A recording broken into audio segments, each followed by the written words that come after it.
For some, he's a hero who's challenged governments in the name of privacy and free speech. For others, he's the creator of a platform used by criminals and terrorists, a messiah of the digital world, or a criminal to governments and institutions. He created one of the most popular and controversial messaging apps in the world, an app with 900 million users, created in the name of freedom. But how dangerous can freedom be? And who's hiding behind those 900 million users? Let's talk about Pavel Durov, the founder of Telegram. Pavel Durov was born in 1984 in St. Petersburg, Russia, but his childhood, that was spent in Italy, in Turin, after his family fled the Soviet regime. He's the son of a classical philology professor, studying ancient texts to understand history. Not your typical tech founder, right? But after the collapse of the Soviet Union, the Durov family returned to Russia. Pavel finished high school there, and let's just say he wasn't the quiet, bookish type. He hacked the school's computers, and even once posted a teacher's photo with a death threat. Safe to say, he had a rebellious streak. Despite his eccentricities, Pavel was a good student. He later went to university, graduated in philology, just like his father. But little did Russia know, a tech revolution was brewing in his mind. In the early 2000s, the digital world was buzzing with innovation. Napster, Messenger, the first iPods. And for Pavel and his brother Nikolai, this was the perfect moment to dive in. But Pavel's first move wasn't to create something entirely new.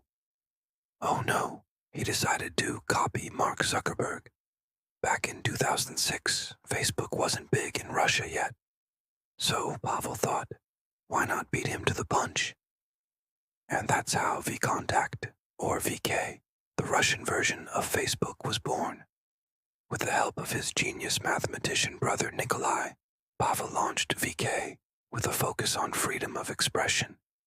It quickly became the go-to platform for Russia, growing to 100 million users by 2011. But that success came at a price.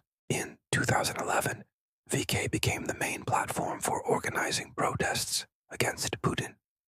And that's when the government took notice. The FSB, Russia's intelligence service, came knocking, demanding that VK remove protest-related content. But Pavel wasn't intimidated. He said, no. He publicly posted the FSB's letter with a mocking image of a dog in a sweater, making fun of them. Pavel wasn't scared. But the FSB, they didn't back down. They showed up at his door with military force. Yet Pavel stood firm. The government realized it couldn't afford a public scandal. They didn't push further. Pavel had won the battle, but not the war. In the end, though, the government didn't give up. They found a way to take control. VK's shares weren't entirely in Pavel's hands anymore, so the Kremlin started buying up shares. In 2013, a Russian investment fund became the majority shareholder. And just like that, Pavel and his brother were forced out of their own creation.